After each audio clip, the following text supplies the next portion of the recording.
America जो है वो इस वक्त एक बहुत ही ज़्यादा खूनी खेल मैं कहूँगा खेल रहा है।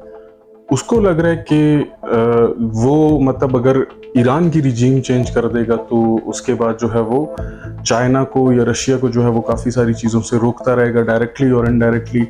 और जो है वो मतलब पूरी दुनिया के अंदर किसी ना किसी तरह एशिया के अंदर भी वो अपना लोहा मनवा लेगा। और मतलब वेस्ट में ये वाली ख्वाहिश सिर्फ अमेरिका की है और मतलब अमेरिका के वो सब अलाइज हैं, इसी वजह से आपको पता है अभी तक अमेरिका डायरेक्टली इसराइल के साथ इन्वॉल्व नहीं है। इसीलिए अभी तक जो है वो एशिया से भी कोई और पावर इस चीज में डायरेक्टली इन्वॉल्व नहीं हो रही है। वरना जैसा मतलब जो हालात ईरान के थे या जिस तरह से मतलब जो पहला दिन था उसके बाद सबको समझ आता है कि कोई ना कोई ऐसी पावर्स हैं जो इस वक्त ईरान को बैक कर रही हैं, या ऐसे मतलब स्पेशल जो लोग हैं वो या मतलब वहां पर जो है वो डिप्लॉय किए गए हैं जो मतलब इतना एक्सपीके से अटैक कर रहे हैं। हाँ, ये एक अलग बात है कि दुनिया मतलब इस वक्त जो इंटरनेशनल मीडिया है वो सिर्फ और सिर्फ जो है वो उन चीजों को दिखा रहा है या उन चीजों को हाईलाइट कर रहा है जिसमें जिन खबरों में जो है वो इसराइल की कामयाबी जो है वो साफ नजर आती है। जबकि अब आप देखें 5 दिन से कंटिन्यूसली स्ट्राइक्स चल रही हैं, तो 5 दिन के अंदर 24 बंदे मरे हैं, ऐसा तो हो ही नहीं सकता ना।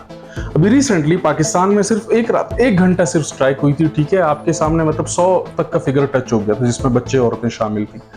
तो जो ईरान के मतलब 400 तक जो है वो अफराद शहीद हो चुके हैं और इसराइल कहता है कि हमारे सिर्फ और सिर्फ 24 लोग जो हैं वो मरे हैं। तो ये भी एक मतलब वो अपने आप को बढ़ावा देने वाली बात है ना। तो ये अभी अगर मतलब अमेरिका डायरेक्टली इसमें इन्वॉल्व होता है, ठीक है, और स्पेशली मतलब जिस तरह से अमेरिका के अब तक जो उनके मतलब बोल बच्चन है वो मुझे नहीं लग रहा कि वो ईरान के हक में जा रहे हैं, क्योंकि वो मतलब वो बिल्कुल वही बात कर रहे हैं जो इसराइल वाली बात है। और किसी किसी पॉइंट पे ऐसा लगने लग जाता है कि जो ये जितना भी ये कॉन्फ्लिक्ट है ये करवाया ही अमेरिका ने है, जबकि ये मतलब ये एक सिर्फ मेरा अपना एक तज्जिया है। ये बात बिल्कुल भी इस बात में कोई सदाकत नहीं है, मगर काफी सारे ऐसे एक्ट्स हैं जिससे ये चीज लगती है। अब ईरान की बात रही, ठीक है ना, ईरान मतलब मैं कहूंगा कि ईरान के ऊपर मुझे ज्यादा नॉलेज इस बिहाफ पर है क्योंकि देखिए रियलिटी एक चीज होती है, ठीक है, मेरी पैदाइश बलूचिस्तान की है, ठीक है, मैं एक अरसे तक जो है ईरान के साथ बिजनेस करता रहा हूँ बॉर्डर के ऊपर, ठीक है, और मुझे मतलब सब पता है, वहां के लोगों के साथ हमारी रिश्तेदारियां हैं, वहां के लोगों के साथ आज भी मेरे ताल्लुकात हैं। और जो इस वक्त मतलब ईरान को इस तरह भी मतलब ईरान को हमेशा से ना, ईरान ने हमेशा पाकिस्तान के खिलाफ मतलब शरारतें की हैं। आप नहीं कह सकते कि ईरान किसी जगह इन्वॉल्व नहीं हो, और काफी बड़ी बड़ी शरारतें भी की हैं। और मगर ईरान को हमेशा ना पाकिस्तान ने हमेशा एक छोटे भाई की तरह, बच्चे की तरह डील किया कि यार चल मतलब सुधर जा सुधर जा। ईरान जब भी ईरान किसी बड़ी मुश्किल में फंसा है उसको हमेशा आखिर में वो पाकिस्तान को ही मतलब उसने आवाज दी है, उसने पाकिस्तान को ही पुकारा है।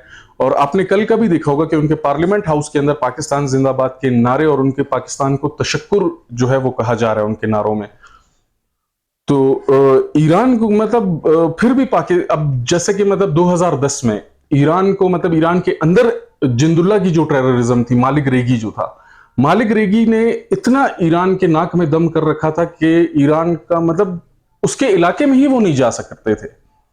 क्या उनका सोल्जर, क्या इनके आर्मी वाले, मतलब मैं कहता हूं कि शायद ये इसराइल वाले लेवल की ही डिस्ट्रक्शन उसने ईरान के अंदर रहते हुए कर दी थी ईरान की।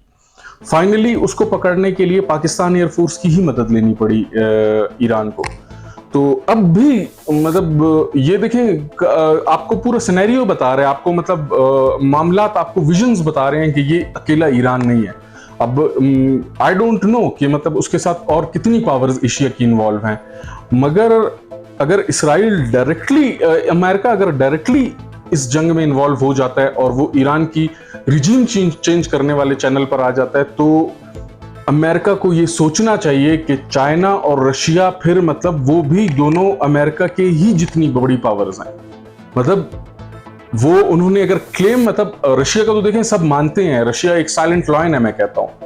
तो मतलब रशिया का गेम ही अलग है ना, वो कोल्ड जोन है, उसका बहुत अलग गेम है।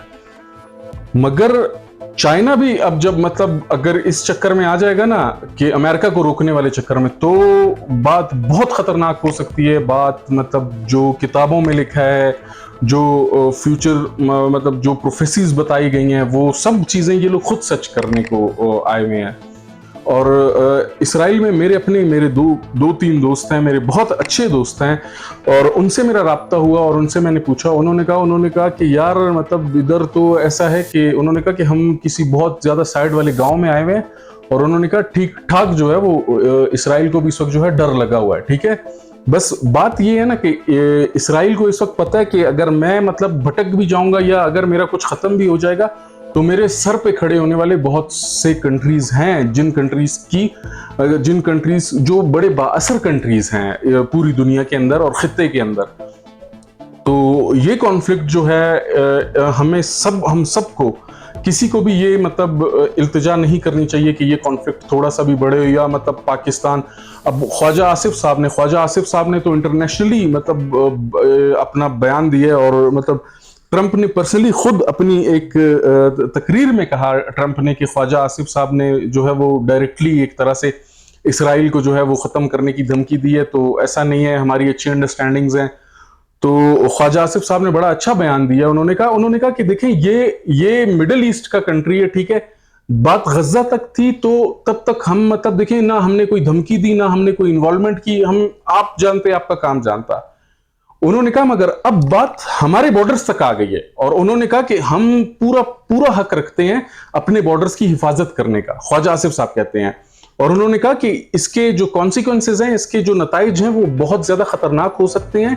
इस बात का हम पूरे वेस्ट को बताना चाहते हैं कि आपका जो बच्चा बिगड़ा हुआ है आप इसको कंट्रोल कर लें, वरना इस छोटे से बच्चे की खातिर। और उन्होंने कहा कि इनका अपना जो इस वक्त न्यूक्लियर प्रोग्राम है वो भी तो डिक्लेयर्ड नहीं है। मतलब जिस तरह से सिग्नेटरीज हैं पूरी दुनिया में जो न्यूक्लियर के, उन्होंने कहा ये तो सिग्नेटरी भी नहीं है, और ये खुल्लम खुल्ला इसने मतलब न्यूक्लियर रखा हुआ है, और ये जो हरकतें कर रहा है ये तो आप लोगों को बताए बगैर, आप लोगों के किसी के कंट्रोल में ही नहीं है ये, और ये आप लोगों में से किसी को भी बताए बगैर जो है ये किसी के ऊपर भी न्यूक्लियर चला देगा और आप लोग देखते रहेंगे। और मतलब आपको इस चीज के नताइज भी पता है कि मतलब इसके क्या नताइज निकलेंगे। तो मैं यहाँ पे सपोर्ट करता हूँ ख्वाजा आसिफ साहब को, एक सीनियर जो है वो पॉलिटिशियन है, उनकी किसी भी चीज में कोई शक नहीं है, और फिर मतलब बहुत सीनियर वो पॉलिटिशियन है। तो मतलब मुझे बहुत अच्छी लगी उनकी ये बात। और इंटरनेशनली मतलब मैं कह रहा हूँ कि ट्रंप ने खुद अपनी एक स्पीच के अंदर जो है वो मतलब ख्वाजा आसिफ साहब का उसने नाम लिया, और उसने कहा कि इन्होंने जो है वो डायरेक्ट इनडायरेक्ट थ्रेट की है। तो बस फैक्ट ऑफ द मैटर यही है कि मतलब इस जंग को जितनी जल्दी मतलब हो सके, मैं कहता हूं कि इस जंग को कूल डाउन होना चाहिए। बेशक अगर अमेरिका मतलब इसको जो है वो सॉल्व करने के मूड में नहीं भी है, तो रशिया चाइना जैसी पावर्स को है वो चाहिए कि यूके के साथ, यूके खुद भी जो है वो विलिंग मतलब नजर आ रहा है।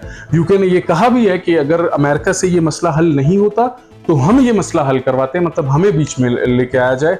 और तो मतलब ये बात देखें, और अब उम्मीद हम यही कर सकते हैं कि इंशाल्लाह इस मामले में जल्द अमन हो जाए।